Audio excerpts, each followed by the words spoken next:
સાંજે આરતી લઈ સુવે છે ચાંદ પણ તારી પૂનમ આવવાની રાહ વાલના જોવે છે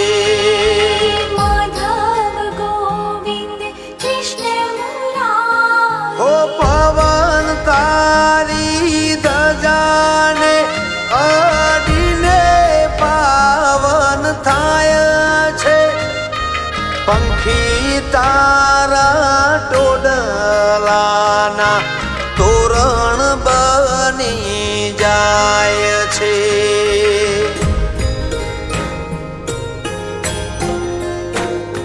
ઓ જીવન મારું વ્યર્થ છે